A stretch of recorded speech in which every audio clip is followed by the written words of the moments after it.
Chosan mga pangyaw, welcome to another vlog. It's me, Gagampan TV.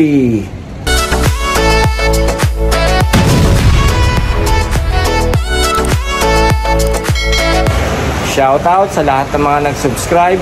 Maraming salamat sa inyong lahat. At sa mga magsusubscribe pa lang, thank you in advance. And please don't forget to like and subscribe to my YouTube channel para maging updated ka sa lahat ng mga videos na i-upload ko. At dahil maraming natuwa sa ginawa kong video, I am a Filipino. Marami ang nag-request, kaya ginawan ko ng panibagong version. Kaya ito na ang part 2. Enjoy watching! I am a Filipino. Of course, sa Bombay, may 5'6" ako. At kapag sisingilin na ako, ang sasabihin ko, ang bahay ko may malaking aso at laging walang tao. I am a Filipino. Of course, okay lang na walang ipon. Basta naka-iPhone. I am a Filipino. Of course, itong talangka, kinakain ko. Pero ikaw, negative. Inuugali mo. I am a Filipino. Of course, yung kapitbahay kong babae, noon, napaka-konserbatibo nito. Pero, nung nagkaroon ng asawa at anak ito, andoon sa kanto, karga-karga yung anak, nagpapadede, habang nagbibingo. I am a Filipino. Of course, etong talong, totortahin ko. Pero ikaw, negative. Bakit sinusubo mo? I am a Filipino. Of course, paulit-ulit na sinasabi ko na magre-resign na ako sa trabaho. Pero hanggang ngayon, pumapasok pa rin ako. I am a Filipino.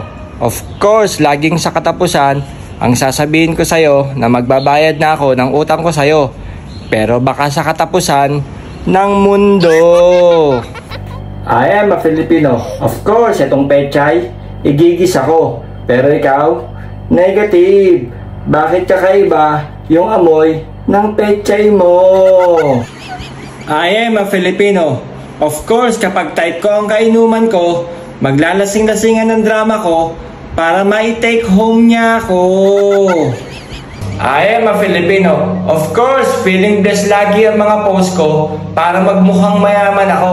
Pero hindi alam ng mga tao, binlock ko yung pinagkakautangan ko. I am a Filipino. Of course, kapag ang kamag-anak ko nagtatrabaho sa gobyerno, sa lahat ng ayuda, syempre, kasali ang pangalan ko.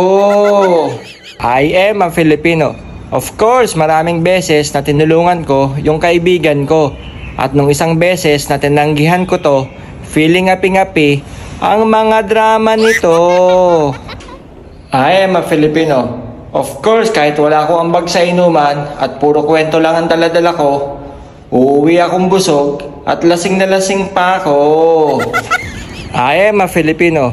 Of course, puro paghihirap at kadramahan sa buhay ang mga ikikwento ko kapag sinisingil na ako ng pinagkakautangan ko. I am a Filipino. Of course, meron akong kasamaan sa trabaho na akala mo kung makaasta ay tagapagmana ng kumpanyang pinapasukan ko. I am a Filipino. Of course, kapag nakita ko sa malayo ang pinagkakautangan ko, mabilis na magtatago kagad ako. I am a Filipino. Of course, papasok ako sa politika hindi para magbigay serbisyo publiko, kundi para magnakaw sa yaman ng gobyerno. I am a Filipino. Of course, yung babaeng kaibigan ko, ang gusto ng nanay at tatay niya, afam, ang mapapangasawa nito. Para buong pamilya daw nila, siguradong aasenso. I am a Filipino. Of course, kapag tinanong ako kung nasaan na ako, kahit na bagong gising pa lang ako, ang sasabihin ko, on the way na ako. I am a Filipino. Of course, yung teacher na kakilala ko, halos wala nang sinusweldo kasi puro loan sa gobyerno. I am a Filipino. Of course, napaka-traffic kapag papasok ako sa trabaho. Yung mukha ko, kahit hindi pa ako nakakarating sa trabaho, parang pang-uwian na ang itsura ko. I am a Filipino. Of course, itong baboy, paboritong ulam ko. Pero ikaw, negative. Baboy ang galawan mo.